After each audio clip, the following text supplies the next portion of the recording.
Sir నోయిడాలో జరిగినటువంటి incident 15 months baby తనని attendant ఎవరైతే ఉన్నారో కొట్టడం కొరకడం అవన్నీ బాడీ పైన కూడా మనం ఆ బరీస్ అన్ని చూస్తూ ఉన్నాం. సో ఇలా ఎందుకు చేస్తుంటారు? అంటే బేసికల్గా ఇక్కడ మనము సైకలాజికల్ ఆస్పెక్ట్స్లో చూసుకోవాలి.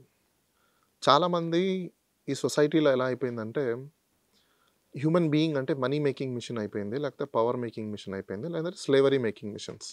ఈ 3 యాంగిల్స్లోనే మనం చూస్తున్నాం. అసలు సొసైటీ ఎందుకు బిల్డ్ అయింది, మనం ఎందుకు బతుకుతున్నాం, ఎందుకు సంపాదిస్తున్నాం, ఎందుకు లగ్జరీస్ కావాలనుకుంటున్నాం, ఎందుకు బేసిక్ ఎమ్యూనిటీస్ కావాలనుకుంటున్నాం అనే సెన్స్ మర్చిపోయాం. సో దీని గురించే కొంతమంది ఇంటలెక్చువల్స్ పోరాటాలు చేయడం వల్ల మెటర్నిటీ బెనిఫిట్స్ కొన్ని వచ్చాయి. ఈ మెటర్నిటీ బెనిఫిట్లో కూడా మీకు క్రీచర్ సెంటర్స్ అని కొన్ని ఉంటాయి. ఈ క్రీచ్ సెంటర్స్ ఎందుకు అంటే like nothing but baby care centres.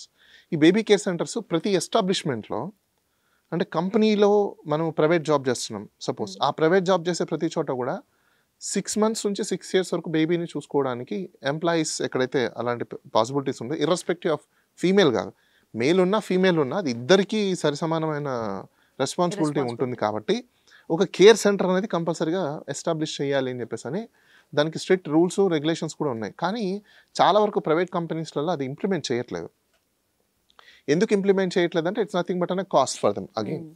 So ఇక్కడ కాస్ట్ ఫర్ దెమ్ అని చూసుకుంటున్నప్పుడు ఆ ఇంప్లిమెంట్ చేయకుండా పోవాల్సిన పరిస్థితులు ఎందుకు వస్తున్నాయంటే ద ఎన్ఫోర్స్మెంట్ ఏజెన్సీస్ ఏవైతే ఉన్నాయో that agency become a spectators.